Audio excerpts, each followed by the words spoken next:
బాబాయిని లేపేసి ఆ కేసును నీరుగార్చేందుకు వ్యవస్థలను మేనేజ్ చేయించిన ఓ మడిసి డిఎస్సిలో అక్రమాలు జరిగాయంటూ మాట్లాడడం నాకైతే విడ్డూరంగా ఉంది. మర్డర్ల గురించి మాట్లాడొచ్చు, లేదంటే భూ కబ్జాల గురించి మాట్లాడొచ్చు, తప్పులేదు, తప్పు కాదు కూడాను. అయితే చదువు చెప్పే టీచర్ల గురించి, వారికి వచ్చిన పోస్టింగ్ల గురించి మాట్లాడుతూ ఉంటే కడుపు దేవేస్తా ఉంది. మరి అతగాడి ఎవరో ఏటన్నది నేను చెప్పేస్తాను కోతంత ఈ వీడియోకి ఒక లైక్ ఇచ్చేసి, అలాగే మన కేకే న్యూస్ని ఎవరైతే సబ్స్క్రైబింగ్ చేసుకోలేదో కోతంత చేసుకుని నన్ను ఎంకరేజ్మెంట్ చేసే పనిలో ఉండండి. మరి ఇగో నన్ను ఎంకరేజ్మెంట్ చేస్తేనే కదటండి మరిన్ని వీడియోలు నేను చేస్తాను. దయచేసి మరి కేకే న్యూస్ని సబ్స్క్రైబింగ్ చేసుకోండి, వీడియోకి లైక్ ఇవ్వండి. మరి అతగాడే గొడ్డల పార్టీ బ్రాండ్ అంబాసిడరు ఆ అవినాష్ జగన్ రెడ్డిని పూర్తిగా నాశనం చేసే వరకు ఇతగాడు నిద్రపోడేమో అనిపిస్తా ఉంది. ఇగో అవినాష మొదలెట్టు నీ కూని కహాని. మరి మేము రమ్మంటున్నాం కదా లోకేష్ గారు, మా పేర్ని నాని గారు మీకు ఛాలెంజ్ చేసినారు, డిబేట్కు రెడీ, ఎక్కడికి రమ్మంటారో చెప్పండి. మీరు ఇప్పటిదాకా సమాధానం లేదు. ఊరికే డిఎస్సి అభ్యర్థులు ఎవరైతే ఈరోజు మీరు పేపర్లో చూస్తే ఎవరైతే స్పోర్ట్స్ కోటాలో మెడల్ వచ్చి ఉద్యోగం రాలేదో అతను వాపోతున్నాడు. అతను నేను రెడీ లోకేష్తో డిబేట్కి అని చెప్పి అతను అంటున్నాడు. ఏం పేరు అతని పేరు? ఈరోజు పేపర్లో కూడా ప్రధానంగా వచ్చింది. నారప్పన గురప్పన ఏం పేరు? తను రెడీ అంటా ఉన్నాడు డిబేట్కి. మరి ఈ మాదిరి డిఎస్సి అభ్యర్థులు స్పోర్ట్స్ కోటాలో మీరు చేపట్టిన అవకతవకల వలన ఉద్యోగాలు కోల్పోయిన బాధితులు మేము సిద్ధము డిబేట్కు, నీతో ఎక్కడికి రమ్మంటావో చెప్పు అని అడుగుతా అంటే మీ దగ్గర సమాధానం లేదు. డిఎస్సి అభ్యర్థులు 3,30,000 మంది పరీక్ష రాస్తే దాదాపు 35,000 కంప్లైంట్స్ వచ్చినాయి. 35,000 కంప్లైంట్స్ వచ్చినాయి. ఏంది పేర్ని నాని లోకేష్తో డిబేట్కు వస్తాడా? మీ జగనానికి ఏమైందట? 3 అంకె వేసి ఓ మూలన మీద సాప్ మీద కానీ కూకున్నాడా ఏంటి? లేదంటే సబ్జెక్ట్ లేదని ఒప్పేసుకుంటా ఉన్నాడా? ఆయన పేర్ని నాని అనేవాడు రాజకీయ సన్యాసం తీసుకున్న సన్యాసి. ఆ సన్యాసితో సేనబాబుకి పని ఉంటది గొడ్డల రాజా. ఇంకేదో అన్నావు, 3 లక్షల మంది డిఎస్సి రాస్తే 30,000 కంప్లైంట్లు వచ్చాయా? ఇది కదా అసలు సిసలు జోకు. మీ జగనన్న అయ్యంలో 3 లక్షల మంది ఇచ్చారుగా కంప్లైంట్లు, మర్చిపోయేవా? అదే 5 ఏళ్లలో ఒక్క టీచర్ పోస్ట్ ఇవ్వలేదు, ఒక్క డిఎస్సి ప్రకటన రాలేదు అని అప్పుడు ఆ నోట్లో చీలకడ దుంపగా నెట్టుకున్నావా? అప్పుడు ఏమన్నోరు ఇప్పుడు లేతుందైటి. అయినా 36,000 మంది వైసీపీకే వచ్చి ఫిర్యాదు చేశారా? మరి వాళ్ళంతా కోర్టు కిందకి వెళ్ళలేదు. అన్యాయం జరిగితే, అక్రమాలు జరిగితే కోర్టు కదా వెళ్ళాలి. మీ గొడ్డల పార్టీకి ఎందుకు ఫిర్యాదు చేస్తారు? ఈ లాజిక్ ఎట్టా మిస్ అయ్యో అవినాశ. మరి ఆ కంప్లైంట్స్కి మీరు ఏ ఒక్కదానికైనా జవాబు చెప్తా ఉన్నారా? మరి ఆ కంప్లైంట్సే ప్రశ్నలు, వాటికి సమాధానం ఇవ్వండి చేతనైతే. ఇందాక నేను చెప్తా ఉన్న వ్యక్తి పేరు దుర్గయ్య సవాల్ విసురుతూ ఉన్నాడు. డేటు, టైము, ప్లేసు నిర్ణయిస్తే ఆధారాలతో వస్తా అని చెప్పి, డిఎస్సిలో అక్రమాలు నిరూపిస్తానని చెప్పి దుర్గయ్య చెప్తా ఉన్నాడు. దుర్గయ్య చేసిన సవాల్ స్వీకరించే దమ్ము లోకేష్కి ఉందా అని చెప్పి లోకేష్ గారిని అడుగుతూ ఉన్నాం మేము. దుర్గయ్య అనే వ్యక్తి గోల్డ్ మెడల్ వచ్చింది, నేషనల్ వైడ్ పాల్గొన్న స్పోర్ట్స్లో తనకు గోల్డ్ మెడల్ వచ్చింది, తనకు ఉద్యోగం రాదు. ఇక్కడేమో స్టేట్లో కూనరవి సర్టిఫికేట్ ఇచ్చిన వాళ్ళకు, భరత్ సర్టిఫికేట్ ఇచ్చిన, మన వైజాగ్ ఎంపీ భరత్ సర్టిఫికేట్ ఇచ్చిన వాళ్ళకు స్పోర్ట్స్ కోటాలో రాయకుండానే పరీక్ష వస్తుంది.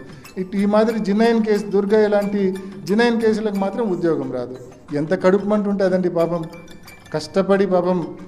కష్టపడి చదువుకున్నాడు మోసపోయి, నిజంగా ఈ మాదిరి స్పోర్ట్స్లో మెరిట్ ఉన్నోడికి ఉద్యోగం రాకపోయి, లోకేష్తో పాదయాత్ర చేసిన వాళ్ళకి ఉద్యోగాలు వస్తాయి.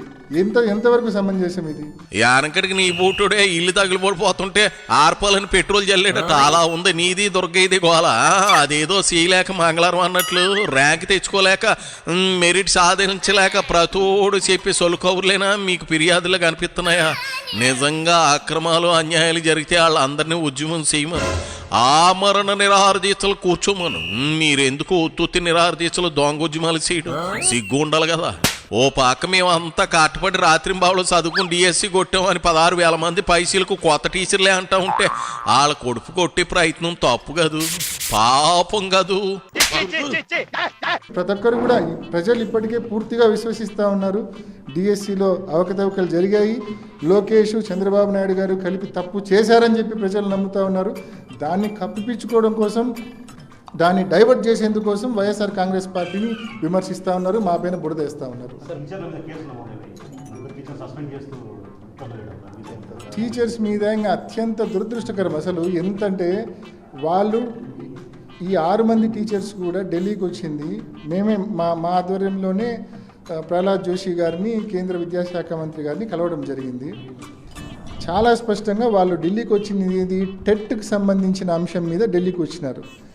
టెట్ ఏదైతే ఇప్పుడు పూర్తి స్థాయిలో టెట్ ఎగ్జామ్ మ్యాండేటరీ చేసినారో, ఇన్ సర్వీస్లో ఉండి 25 years అట్లా ఎక్స్పీరియన్స్ ఉండే టీచర్లకు ఒక సబ్జెక్టుకి కన్ఫైన్ అయిపోయింటారు. ఈరోజు వాళ్ళు అన్ని సబ్జెక్టుల మీద టెట్ రాయమంటే ప్రాక్టికల్గా సాధ్యం కాదని చెప్పి దాంట్లో ఉన్న ఇబ్బందులను కేంద్ర ప్రభుత్వం దృష్టికి తీసుకొచ్చి దానికి ఒక రిలాక్సేషన్ తీసుకొని రావడానికి కోసం ప్రయత్నం చేశాం మేము.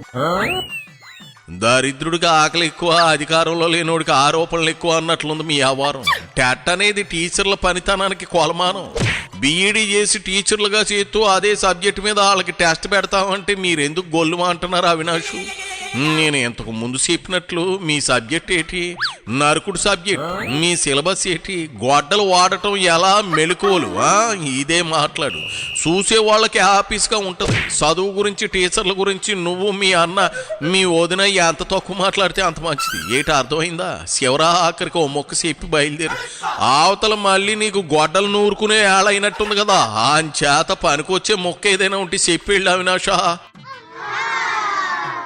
డిఎస్సిలో ప్రధానంగా నిన్న లోకేష్ గారు అసెంబ్లీలో మాట్లాడుతూ పివి సింధు గారికి పరీక్ష రాయకుండానే ఉద్యోగం ఇచ్చినాం కదా, మరి డిఎస్సి అభ్యర్థులు కూడా అట్లే ఇచ్చినామంటారు.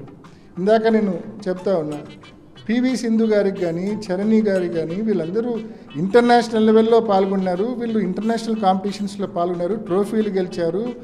అదేవిధంగా వరల్డ్ ఛాంపియన్షిప్స్కి సంబంధించిన సర్టిఫికేట్స్ వీళ్ళ దగ్గర ఉంటాయి. వాళ్లకు పరీక్ష పెట్టకుండానే ఇవ్వడంలో ఒక అర్థం ఉంది. డిఎస్సి అభ్యర్థులు చాలామందికి ఇప్పుడు జూడో కానీ, లేకుంటే సాఫ్ట్ బాల్ బ్యాడ్మింటన్ కానీ సర్టిఫికెట్లు ఇచ్చింది ఎవరు? టీడీపీ ఎమ్మెల్యే కూన రవి లాంటోళ్ళు, లేకుంటే వైజాగ్ టీడీపీ ఎంపీ భరత్ లాంటోళ్ళు అసోసియేషన్ అధ్యక్షుల హోదాలో సర్టిఫికెట్లు ఇస్తారు. వీళ్ళు పాల్గొన్నట్టు, వీళ్ళు పార్టిసిపేట్ అయినట్టు వాళ్ళు సర్టిఫికెట్ ఇస్తే ఆ సర్టిఫికెట్ ఆధారంగా స్పోర్ట్స్ కోటాలో పరీక్ష లేకుండానే ఉద్యోగాలు ఇచ్చినారు.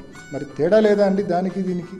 మీరు పివి సింధుతో వీళ్ళను పోల్చడము అంటే, కూన రవికుమార్, ఇప్పుడు పివి సింధు గారికి కూడా సర్టిఫికేట్ ఇచ్చింది కూన రవికుమారా? పివి సింధు గారికి సర్టిఫికేట్ ఇచ్చింది వైజాగ్ ఎంపీ భరత్ గారా? కాదు కదా. వారిని తాత్సారావుల బొడ్డు స్పోర్ట్స్ కోట అంటే అంతకుల కోట అనుకుంటా ఉన్నావా ఏంది శాండాలంగానే? అది నీకు అర్థమయ్యే మ్యాటర్ కాదులే. ఇక బయలుదేరి అవినాష. పివి సింధు పేరెత్తే అర్హత నీకుందా? ఆమెకి ఎలా ఉద్యోగం ఇచ్చామో చెప్పారు కదా. ఇలా నీలా బోగస్ ముచ్చట లోకేష్ చెప్పలేదు. దీనికి ఒకటే పరిష్కారం. దమ్ముంటే, ధైర్యం ఉంటే మీ జగనన్న అసెంబ్లీకి వెళ్ళమను, సాచికదారాలు జనం ముందు ఉంచమను, లేదంటే ఈ అలంక ప్యాలెస్లో బోజోమను. నువ్వు పులివెందుల్లో గొడ్డలు సానబెట్టుకో. అంతేగాని ఇక సాలే ఏళ్ళు, ఏళ్ళవయ్యా ఏళ్ళు.